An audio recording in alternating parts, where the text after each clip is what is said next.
Reka ntangire mbaye ikaze hano kuri Asafu Cinema, mbibutsa no gukora subscribe niba utarayikora, ndetse nawe tugiye kubana ari ubwa mbere nkuhaye ikaze.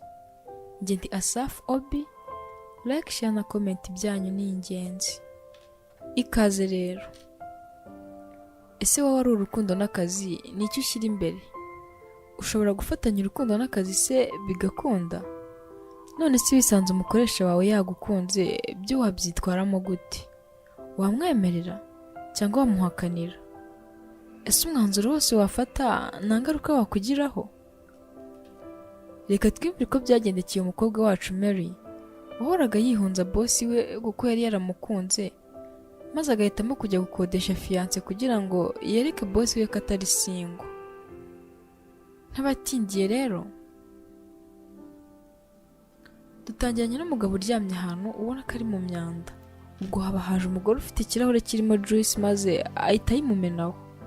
Nuko uwo mugabo ahita ahaguruka n'uburakari bwinshi cyane ati, "Siwe, nk'uyu ninde ubukoze ibi bintu koko?" Ubwo mukore basanga ni umukobwa umuhagaze hejuru ati, "Uranshakaho iki muko?" Nuko uwo mukobwa nawe ati, "Nshaka ko mbera umugabo kandi aka kanya." Ubwo uwo mugabo mu gihe akiri kubyibazaho, umukobwa ahita amwereka amafaranga menshi, maze umugabo ahita atangira kwikangamo. Nuko uwo mugabo disi ugaragara nk'aho yirarira mu kimoteri ahita abwira umukobwa ati, "Ariko ushobora kuba wanyweye muko, njyewe ndi inzererezi ntaho kuba mfite, mbese uko mbona niko ndi." Nuko umukobwa ati, "Umva, njyewe ibyo simbyitaye, ahubwo wowe akira aya mafaranga ugenda ukarabe, unambara imyenda myiza nyine ku buryo nawe ubona ko ukeye, maze usange hano kandi mu minota mike." Ubwo yahise amujugunyira amafaranga, umugabo agira ubwoba bwinshi ahita amubaza ati, "Ese ubundi ninkunga nkajya kure n'aya mafaranga yawe nkayajyana wankura hehe?" Umukobwa ati, "Byiza cyane, nyine niba udakeneye ko naguha n'andi mafaranga menshi ubikore ugende nyine ni akazi kawe. Gusa nyine ubitekerejeho wabimfashamo, ni akanya gatoya gusa, bitekerezeho neza." Ubwo umugabo yahise amubaza ati, "None se ubundi ugamije iki muko?" Nuko umukobwa ati, "Ibyiza bimenya nyuma bitari aka kanya." Ubwo ku rundi ruhande hahise haturuka akana k'agakobwa kaza kiruka cyane gahamagara ati, "Mary, Mary, boss ari kugushaka byihutirwa." Ubwo Mary yahise agira umujinya mwinshi ati, "Asikiwe, aka kanya se kandi gusa aranshakaho iki?" Ubwo Mary yahise agenda yirukanka ubona ko atabyishimiye. Nuko umugabo nawe asigara yibaza ibintu byinshi by'uko agiye kubigenza. Ubwo Mary yagiye yibwira mu mutima ati, "Njyewe Mary nta rukundo nkeneye mu buzima bwanjye, usibye akazi kanjye gusa. Njye niko natekerezaga, gusa ndi kubona hari ibishaka kunyivangira mu kazi ngo ni urukundo." Ubwo yivugishaga ayo magambo yose, yageze imbere ya boss we maze atangira kuganira nawe. Nuko boss we ati, "Oh, kumbe uri hano Mary? Nagerageje kugushaka umugoroba wose nyine nari nakubuze." Nuko Mary ati, "Oh boss, urabizi nari mfite kuganira n'abantu benshi nyine niyo mpamvu wambuze." Nuko boss we ati, "Oh, okay, birumvikana. Gusa ubu nyine nakuguriye itike ngo tujyane nyine kureba Super Bowl, si ukunda Rihanna? Nako ndabizi nta kuntu waba utamukunda." Mary ati, "Oh no boss, I'm sorry, nyine murabyumva, uyu munsi nari mfite kubonana na dogiteri mu ma saa 2 z'umugoroba, murumva rero nyine nshobora kutaboneka." Boss ati, "Ngo nka saa 2 z'umugoroba?" Mary ati, "Yego, nibwo turabonana." Boss ati, "Okay, nta kibazo. Basi ejo bikunze twasangiye ifunguro rya nimugoroba Mary?" Mary ati, "Nanone nyine boss, ntabwo biri bukunde, munyihanganire kuko nyine ejo mfite nyine urabyumva, basi nakifuje ko twasohokana gusa nyine ntibyashoboka kuko mfite fiance tuzaba turi kumwe." Ubwo boss yahise aseka cyane ati, "Sure Mary, ibyo bintu uvuze ni ukuri? Mary, ko nkwiyiziye koko ubayeho wowe n'akazi kawe gusa, uri single niba ntibeshye?" Mary ati, "Oh boss, nyine basi gusa ntabwo nashakaga kubabwira ibi ngibi, gusa nyine arantegereje hariya ku muryango, rero byaba byiza n'aka kanya ngiye." Nuko boss ati, "None se Mary, fiance wawe yaba ari uriya ndi kubona uhagaze ku muryango?" Ubwo wa mugabo Mary yari yabwiye kujya kwitegura yahise yinjira, mbese ubona ko asa neza cyane kandi aberewe n'ibyo yambaye. Gusa nyine ko ubuturage nikajye kabura, ubwo mu kwinjira wa mugabo yaje ku kaboko hariho ka gapapuro kaba kari ku myenda mishyashya. Ubwo boss wa Mary yarabibonye arabyirengagiza, arangije ati none se Mary mfite kujya kumusuhuza. Ubwo Mary yahise yitangurana cyane agenda yiruka amusanganira ati oh sheri nagutindiye, I'm sorry boss. Ubwo yahise amuhobera cyane anamusomagura, gusa uko bari gusomana Mary yageragezaga kumukuraho ka gapapuro mu ibanga maze akamuhereza mu kiganza mu ibanga nta muntu n'umwe ubibonye. Nuko Mary ati boss nyine uyu ni be wanjye, ntabwo akunda nyine kuvuga amagambo menshi gusa n'uyu nguyu yitwa John. Nuko arongera abwira na John ati nyine be uyu niwe boss wanjye. Ubu noneho ndakeka twagenda noneho nta kibazo boss. Sawa dusubire mu kazi ejo nyine sibyo? Kandi mwakoze tuzabona nejo. Ubwo boss yasigaye aho ngaho yemejwe nuko umukobwa yanze ko avugana na fiance we, gusa nyine ntiyabitindaho, ariko nyine ubona ko ababayemo gatoya. Ubwo Mary na wa mugabo barasohotse bava aho ngaho bagera hanze, ubona ko nyine n'ubundi ari umugabo wishyuwe kugira ngo aze yitware nk'aho ari umugabo we. Nuko John ati noneho nahabwa amafaranga yanjye yose Mary. Ubwo Mary yahise ahamagara wa mukobwa w'inshuti ye basa nk'aho nyine bakorana aho ngaho cyagiye ugeze kuza amubwira ko boss amushaka, ati Emery nawe ati karame Mary nizere ko wabisoje. Mary ati yego sha ndabikoze kandi thanks sweetie. Ubwo yahise amuhereza amafaranga bigaragara nk'aho hari ibyo yari yamufashije. Nuko asigara ari kuganira na John. Nuko John biberaga mu kimoteri ati ese ubundi kuki uri gukorera boss wawe ibintu nka biriya umubeshya? Ni umugabo mwiza mbese urabona ko akubereye, gusa sinzi impamvu nyine uri kumwima umwanya. Ubwo Mary n'uburakari bwinshi ati ese ubundi ibyo birakureba? John ati oya mabuja mumbabarire nimba nari mvuze ibintu biterekeye, gusa ntabwo wari ukwiye kubeshya uriya mugabo kuko bigaragara nk'aho agukunda. Ubwo Mary yahise agira umujinya ati umva nkubwire John, uriya ni boss wanjye wo mu kazi turumvikana, rero ndamutse ngiye nawe mu rukundo byanyangiriza akazi cyangwa nyine bikamviramo no kukabura, mbese nkabura ubuzima bwanjye bwose kandi nari mfite gukora cyane ngo nzagire ejo heza. Maze John ati ariko ibyo ntibyakuraho nyine kagukunda pe. Ubwo Mary yahise amuhereza amafaranga ati okay sawa ngaho akira amafaranga yawe ubundi umvira, sinongeye no kuhakubona kandi mbabarire nta bindi bintu byinshi nkeneye kuko ibyo bintu byose uri kumbwira ni ubusa imbere yanjye. Ubwo John nawe ati okay ntari bimabuja tuzasubira ubutaha. Ubwo John yahise yigendera kuko yasaga nkaho asoje akazi ke. Hagati aho icyo kiganiro cyose Mary yari ari kujyana na John, boss wa Mary yari ari kubyumva kuko yaje bakurikiye, gusa nyine Mary ntiyamenya ko boss we yamukurikiye. Ubwo iminsi yari icumye boss wa Mary ategura inama ya kampani. Ubwo yari yitabiriwe n'abakozi bose bakoraga muri iyo kampani, mbese ubona ko boss ari nawe uyoboye inama. Nuko boss ati so ni ibintu bitangaje kuba kampani yacu iri kugenda yaguka mu gihe gito cyane. Ubu rero kampani nshya yitwa Charity Bar igiye gufungurwa izajya nyine ifasha abakene, tukaba tugiye kuyiha umuntu umwe uzajya uyitaho muri twebwe. Ubwo bose batangiye kwibaza nyine umuntu bagiye guha iyo kampani. Nuko boss we ati ubu rero guhera aka kanya tuyishyize mu maboko ya Emery. Ubwo bose barabyishimiye bakoma amashyi, ari nako bamubwira ati congratulations Emery, ni ukuri utsinze igitego. Ubwo Mary yahise agira umujinya mwinshi, arangije ahita atera hejuru ati what? Imipangu yanyu ipangitse nabi pe, ipangitse nabi boss, kuko ntago Emery yabishobora, cyane ko ntanahurira n'amafaranga.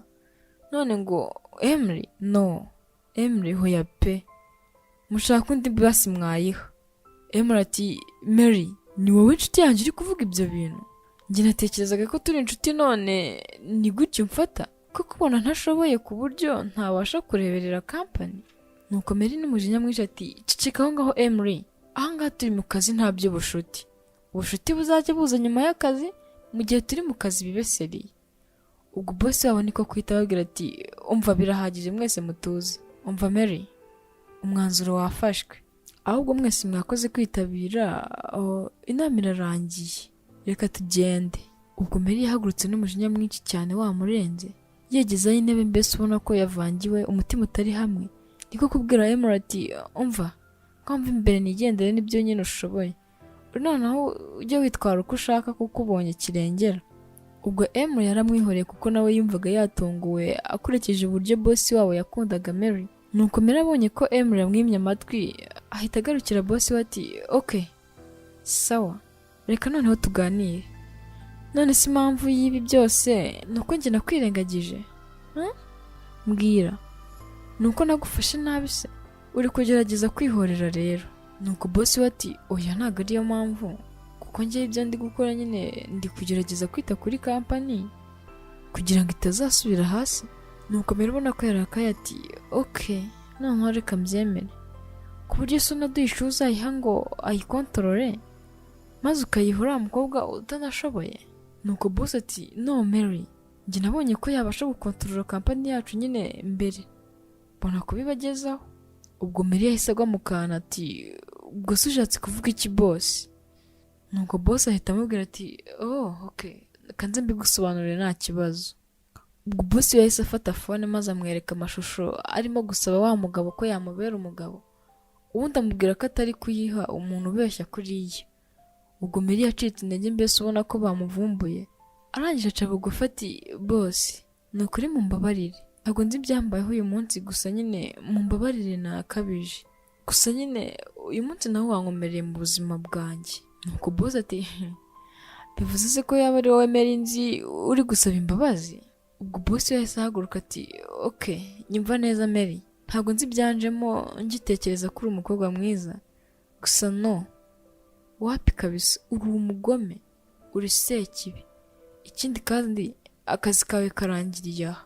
Ubwo Mary n'agahinda kenshi ati boss no oya pe ndakwinginze mfasha ima ndi mahirwe please just give me another chance, ibintu byose nzabikemura, ikindi kandi nzafasha na wa mugabo utagira haba, ndakwinginze mfasha, nzakora buri kimwe ndagusabye boss.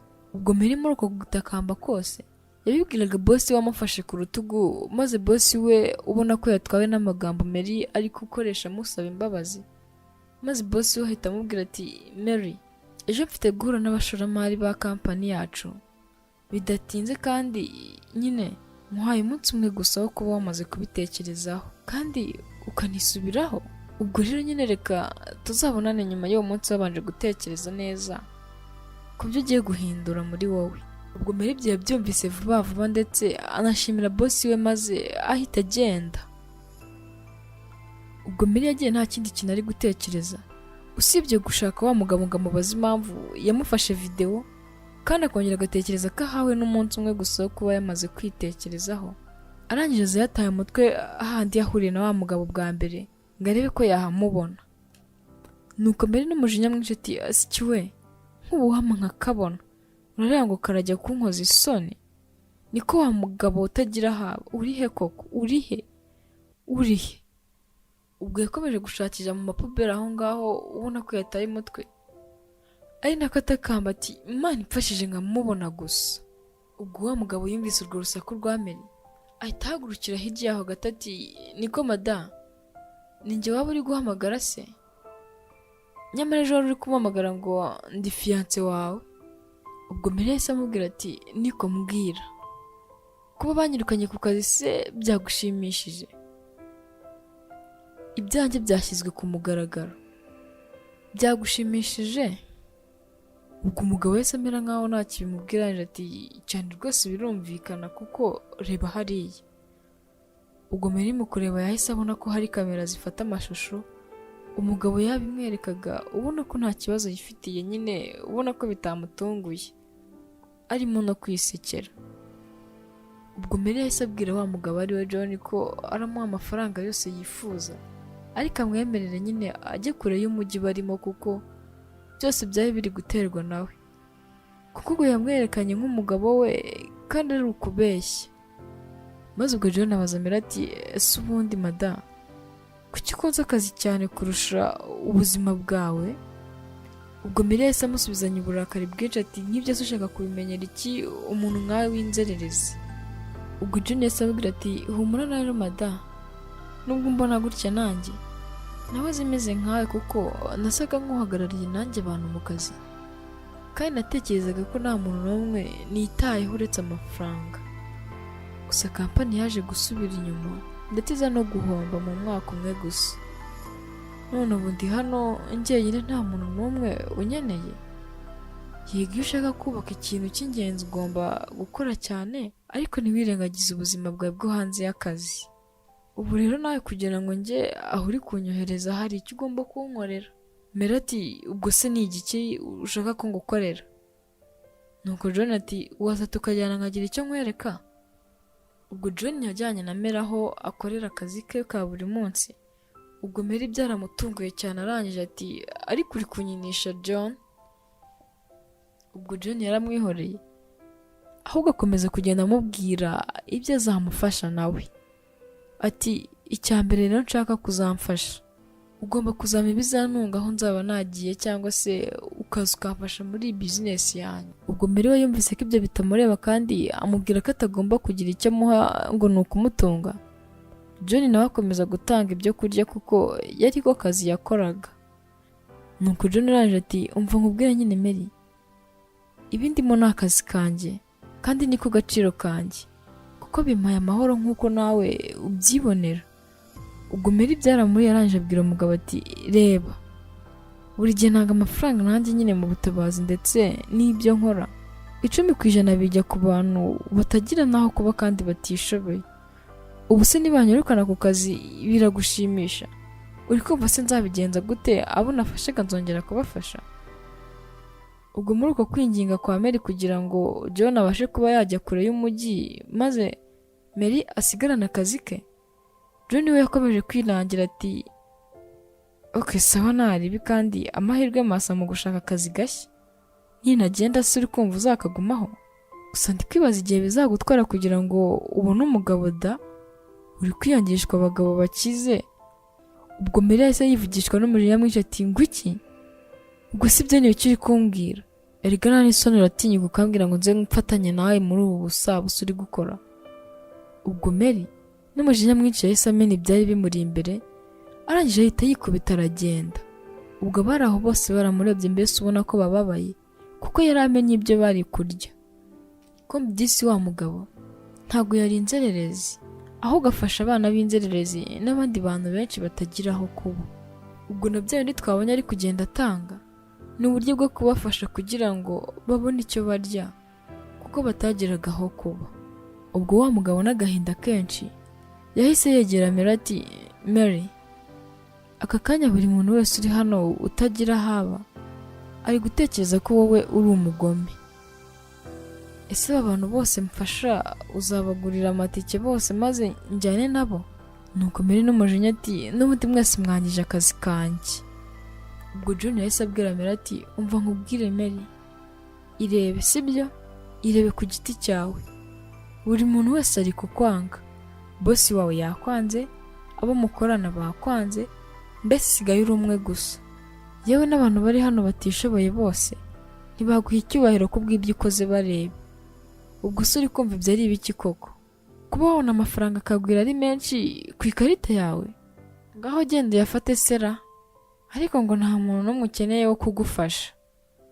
Uri kwishuka cyane Mary. Ubwo John yahise amunagira amafaranga yose Mary yagendaga amwishyura maze arigendera. Ubwo Mary we yumvise ko isi imwikaragiyeho, niko kubona ko byose byamurangiranye, atangira kwibwira mu mutima ati nibyo koko, ibyo baba bambwira byose ni ukuri, kandi ibyifuzo byanjye byaneye ubugome no kutita ku bandi. Ubwo ibyo byose yabyibwiraga mu mutima ari no gutoragura ya mafaranga yibaza ibiri kumubaho, kandi ko atigeze amera gutya na mbere hose. Ubwo Mary yakomeje yivugisha mu mutima ati kuva mu bwana bwanjye nakundaga gushimwa na buri wese, ariko ubu ngubu ndi kwanga na buri umwe wese. Ubwo Mary byaramugoye maze abura icyo akora, birangira n'amafaranga yihoreye maze arigendera. Ubwo Mary yaragiye byamucanze n'amarira menshi, yicara ku gatebe kari hafi aho ngaho ubona ko nta muntu n'umwe umwitayeho. Ubwo Israel yaramufasha ariko yumva ko nta muntu n'umwe yakaka ubufasha ngo abumuhe. Ubwo agiye kubona hahise haza akana k'agakobwa gatoya kahise kamuzanira amazi yo kunywa. Nuko Mary nawe abona ko atunguwe cyane, gusa afata ya mazi n'ikimwaro cyinshi. Ubwo Mary yahise yibwira mu mutima ko nubwo abona byamurangiriyeho ariko hakiri ibyiringiro ko ashobora kwitekerezaho agafata umwanzuro nyawo. Wibuke ko Mary yari yahawe umunsi umwe gusa wo kuba yamaze kwitekerezaho. Ubwo mu kureba kuri fone yabonye ko amazi yarenze inkombe kandi nta wundi buryo yari afite, maze yemera guca bugufi ngo akorane na wa mugabo. Gusa Mary bwo yageragezaga kwegera John nawe yahise amubwira ko nta gihe amufitiye. Ubwo Mary yagerageje kumwaka akanya ngo bavugane. Mary ati ndagusabyemo akanya gato tuvugane wikora ibi ngibi John. Ubwo John yahise yumva ko Mary yahindutse ati ngo. Ubwo Mary yahise abwira John ati ibyo ukora ni byiza kandi dushyize hamwe twakora byinshi bigaragara twabishobora kandi. Ubwo umugabo yahise yikangamo ati Mary ushatse kuvuga ko waza tugafatanya se? Mary ati cyane rwose twafatanya nta kibazo. Ubwo umugabo byaramushimishije ndetse na Mary atangira gukora akazi yishimye. Nuko Mary mu mutima yumva atuje ati nanjye ndagerageza uko nshoboye kugira ngo dufashe abandi bana batagize icyo bafite, ariko sinkomeze gutakarizwa icyizere. N'ubundi rega nibyo nahoze nifuza na mbere, kuba nagira abana benshi mfasha. Ubwo wa mubosi wa Mary yaje aho ngaho bari bose, ubona ko bari mu kazi, mbese ubona ko buri wese ahuze. Ubwo Mary ari nako ari kwibwira mu mutima ati oh mana yanjye, shimwa nongeye kwiyumva ameze neza kandi ndi kubona abantu baseka, kandi bwa mbere na mbere mu buzima bwanjye niyumvishemo ibyishimo bidasanzwe. Ubwo Mary yahise yegera John bari gukorana ati urabizi sinigeze ngira ibyishimo nk'ibi mu buzima bwanjye John, koko mbonye ko gukora akazi ka wenyine ari ubugwari bukabije. Nuko John ati njye numvaga ko nyine wabitekereje maze ukabikora ubizi. Ubwo bakiri muri ibyo bari kuganira, mu guhindukira babona bosi wa Mary ari kuza yisetsa, nyine ubona ko yishimiye ibyo basanzemo. Ubwo Mary yahise abona bosi we arangije ati bosi muje hano gukora iki? Nuko bosi we ati komereza aho ngaho Mary, kuko nanjye nahoze nifuza kukubona umeze gutya umeze, kuko sinigeze nifuza kukubangamira cyangwa ngo nkubabaze. Nuko bosi wemera basuje wa mugabo ngo ni John ati komera cyane muvandi umeze neza. Ubwo Mary aba yikanzemo ati ngo muvandi uretse gato bishatse kuvuga ko se musanzwe muziranye, mwembi muraziranye? Ubwo wa mugabo ngo ni John ati ya ahubwo turi n'abavandimwe Mary. Ese ubundi Mary nicyo utekereza ku kuba nariziritse hafi y'ibiro byawe? Ubwo John yahise aseka cyane ahita nigendera, asiga Mary na bosi we ngo baganire.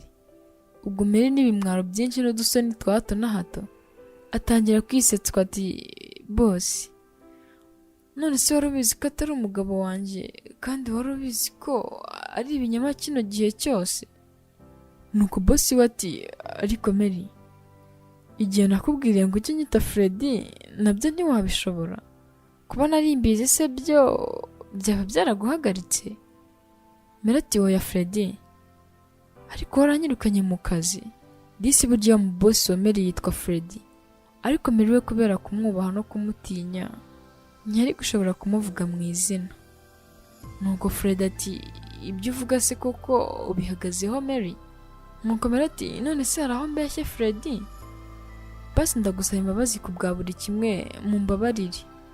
Ubwo ibyo byose Mary yabivugaga afashe Freddy ku rutugu. Gusa icyo atazi nuko iyo afashe Freddy byonyine imibiri igakora naho Freddy ahita abura ubwenge. Ubwo ibyo byose Mary yamaze kubimubwira ahita agenda, maze Freddy ahita amubaza ati none ku bijyanye na kampani yacu Mary? Nuko Mary ahita ahindukira asekamo ati ariko boss ntugashinyagure, gusa nyine nubwo wanyirukanyemo byatumye nza gufasha abari banyeneye hano, keretse niba nzakomeza no kujya nza nkabafasha nibwo wambwira ibya kampani. Freddy ati ya ni byiza kabisa, icyo ni igitekerezo cyiza, ushobora nyine kugaruka mu kazi kandi ugakomeza ugafasha n'izi nshuti zawe. Ikindi kandi nyine nshaka no kuba nakugira umugore. Hari ikibazo se Mary? ubwo Mary yikanzemo kuko yari amaze kubona ko byose bishoboka, arangije ati ibyo umbwiye se urakomeje boss? Nako Fred ati cyane, ibaze rero nimuzamura mu ntera mu kazi kandi ukaba n'umugore wanjye. Ubwo Mary yahise asekamo yishimye, maze Fred nawe ati kandi ibyo muzakora byose nzabibafashamo Mary, si ubizi se? Mary arongera araseka, mbese ubona ko yishimiye ibyo Fred ari kumubwira. Nuko Fred ahita abwira Mary ati Mary, ngaho mbwira basi ikindi ukeneye kuri njyewe. Ubwo Mary n'amasoni menshi yabuze n'ibyo avuga, maze yegera Fred gahora amureba mu maso ati Fred, ese twajyana kureba wa mukino wambwiraga?